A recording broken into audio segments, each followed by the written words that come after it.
Pisces, alamin natin yung ganap sa inyo sa December 9 hanggang December 15. Ito ay one week reading, guys. Kung hindi man sa inyo ito tumama, maaaring ito ay tumama sa mga kakilala ninyo. O maaaring ito ay tumama sa mga kapwa mo, Pisces. Umpisa na natin. Okay, Pisces, sa December 9 hanggang December 15.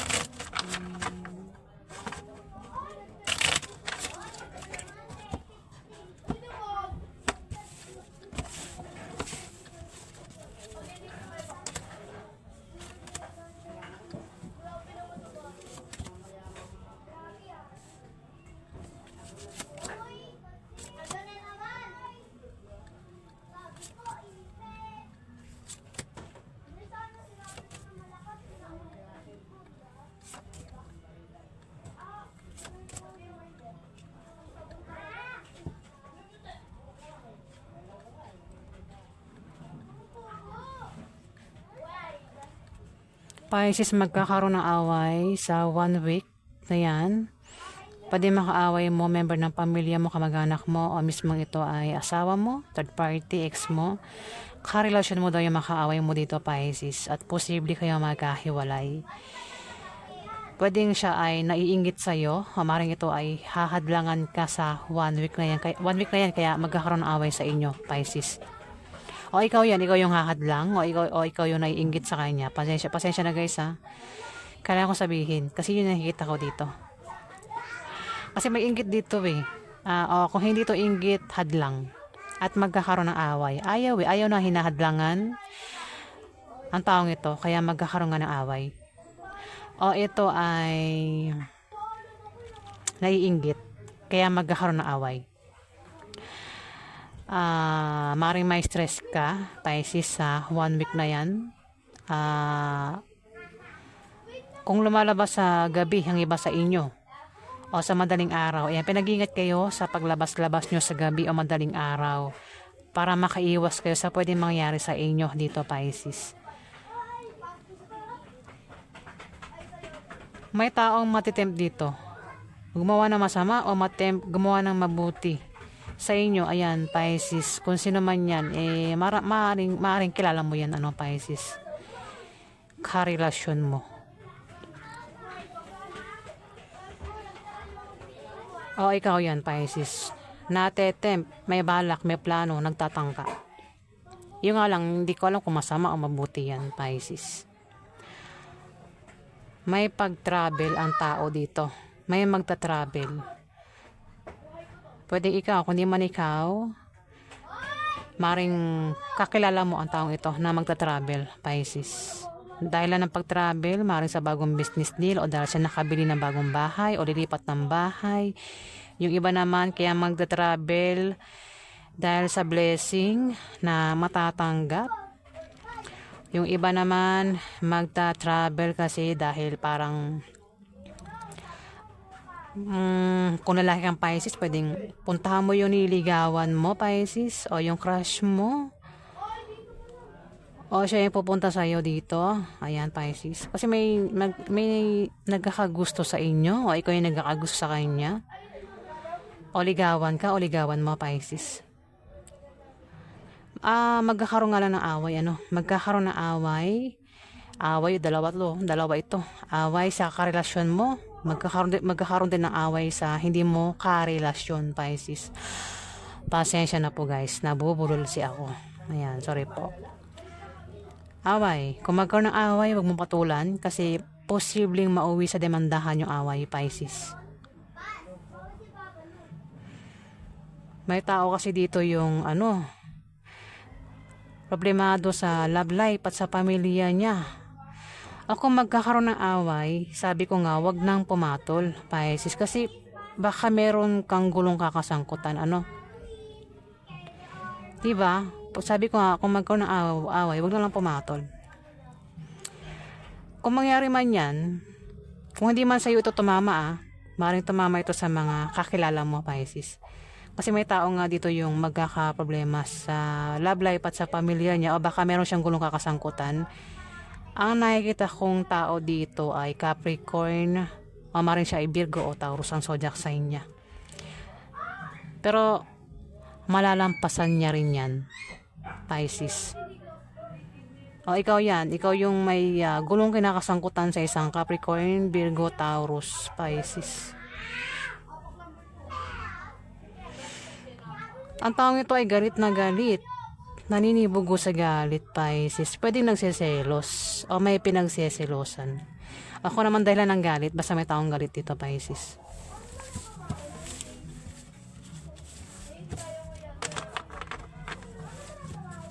Ano paghanap kay Pisces sa December 9, December 15.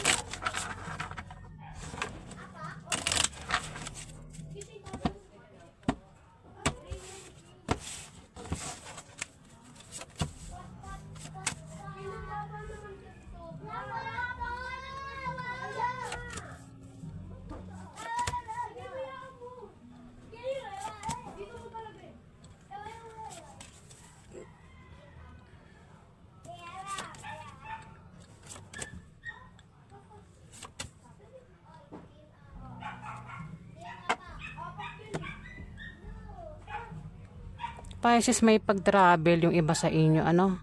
Magta-travel kasi sa pag-travel nyo kayo daw ay magkakapera.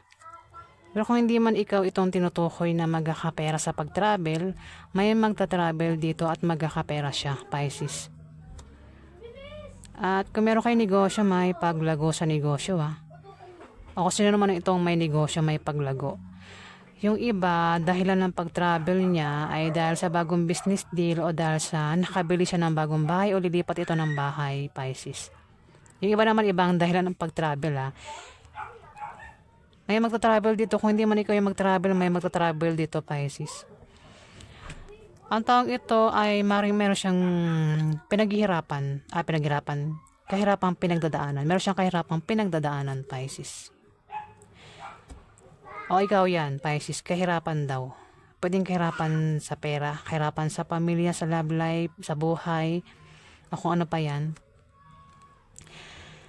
Kung sino man yan, sinasabi rito na siya ay malapit nang makaalis sa kahirapan. O maring sa 1 week na yan ay makaalis na siya sa kahirapan na yan, Pisces. May tao rito yung balak magtayo ng business at magagawa niya. Kung kailangan niya ng pera o pampuhunan, may tutulong sa kanya dito. Ayan, pwedeng pautangin siya o bigyan siya ng pera ng taong ito. Natutulong sa kanya. Kung may negosyo na, may paglago sa negosyo sa 1 week na yan. Kung may trabaho naman, maring ma-promote na maring lumaki sahod. Kung ito naman daw ay patungkol sa utang, sino man itong umutang, ayan, maring makabayad na sa utang sa 1 week na yan, Pisces. May tutulong kasi mukhang may magkakaproblema sa negosyo o sa trabaho, pero may tutulong dito, Pisces. Magkakaroon talaga ng away sa inyo ng karelasyon mo, Pisces. Pero may tutulong nga. Ayan, Pisces. May tao dito ang maring makatanggap ng blessing. Kung hindi yung blessing ang matanggap, may tao rito yung nagkakagusto, may crush, pwedeng ligawan ka o ligawan mo.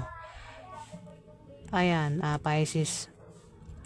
Kung meron ka ng karelasyon, may magsiselos.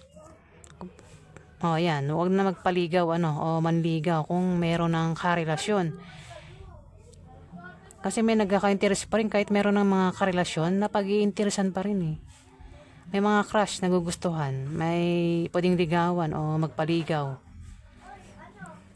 May tao dito, Pisces, ang maring biguin ka o saktan ka. Ang taong ito ay may pabago-bago ng feeling sa'yo, Pisces. O maring ikaw yan. Ikaw yung may pabago-bago ng feelings at maring biguin mo siya o saktan mo siya sa 1 week na yan, Pisces. Ikaw nang bahala maka-resonate sa mga sinasabi ko. Kung hindi ikaw ang tinutukoy, hindi ikaw yan, malamang. Diba? Pero kung alam mo parang ikaw yung tinutukoy sa mga sinasabi ko, ayan, malamang ikaw yan. Alamin natin yung outcome. Outcome po sa inyo, Pisces, sa December 9 hanggang December 15.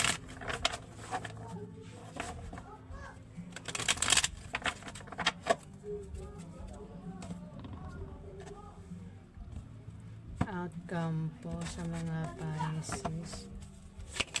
Kampo sa mga Pisces ito December 9 hanggang December 15.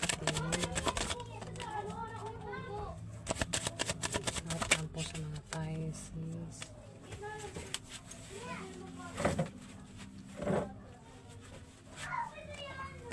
Kampo sa mga Pisces sa December 9 hanggang December 15.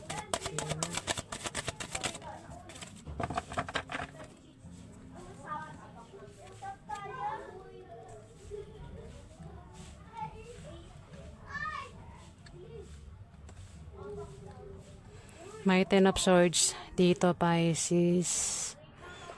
Mag-ingat ka raw. Hindi, 9 of Swords pala ito. Dito ako nagugulan sa mga ano na yan, symbol. Hindi raw maganda ang tulog mo sa 1 week na yan Pisces. Maring meron kang pinaproblema. Ako na may tumatakbo sa isip mo. Dahil lang kung bakit hindi maganda ang tulog mo rito. Pwede rin naman meron kang insomnia. O baka meron kang kinakatakutan. O baka iba sa inyo na naginip ng masamang panaginip, binabangungot, Pisces. Maaari din na sa 1 week na yan ay may mga tao rito ang maring pagtaksilang ka, traidorin ka, hindi mo kakayanin, Pisces, at maring magulo yung isip mo dito, parang hindi maganda yung nakikita ko dito. Wala kang magawa, dito, Pisces. 8 of Swords. Puro swords ito. Meron kang pakiramdam na parang nakatali ka sa isang bagay o sa isang tao. At nahihirapan ka dito, Pisces. Wala kang magawa. Kung problema yan, wala kang maisip na solusyon. Hindi ka makakilos Pakiramdam lang yan Wala kang kalayaan. Maaaring sa karelasyon mo, wala kang kalayaan.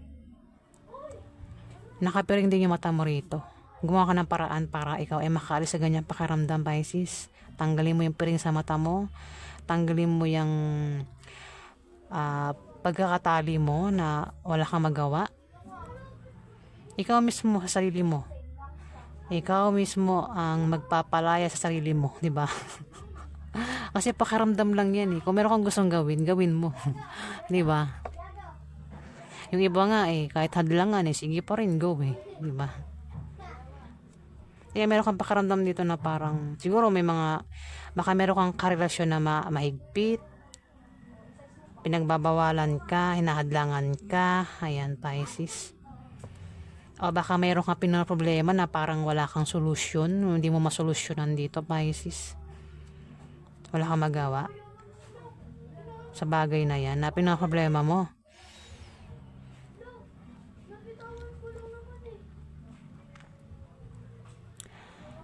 Ayan, Pisces, gumawa ka ng paraan para makaalis dyan sa ganyang pakiramdam.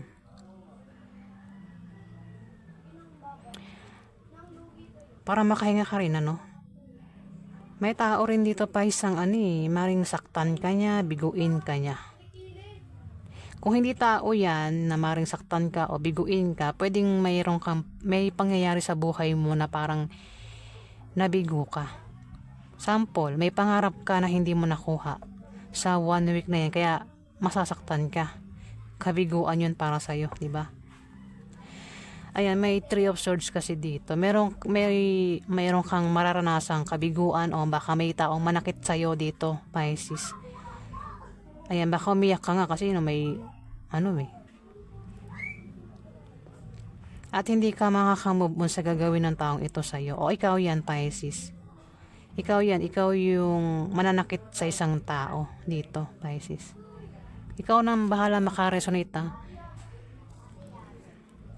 Masasaktan ka rito Kabiguan din ito Ayan. Ikakadurog ng puso mo raw ito, Pisces, sa 1 week na yan. Ayan po yung ganap sa inyo.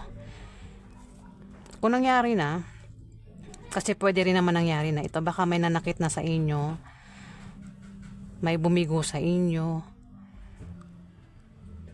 baka hindi pa rin kayo naka-move on sa ngayon. Ayun, sinasabi rito, mag-move on ka na. Mag-move on ka na sa kung ano man yung pakiramdam na yan, o kung ano sino man yung nanakit sa inyo, Kalimutan mo na yan, Pisces. Kumawala ka, di ba? Ikaw lang ang makakano sa sarili mo, Pisces. Ayan pa yung ganap sa inyo sa 1 week na yan, Pisces. Gumawa ka ng paraan, di ba, Pisces?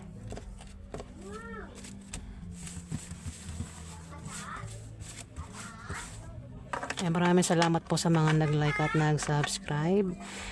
At sa mga hindi pa po nakapag-subscribe, sa mga may gusto lang po ayan, click na lang po ang subscribe button para tuloy-tuloy pa ang ating bonding, guys. Maraming salamat po.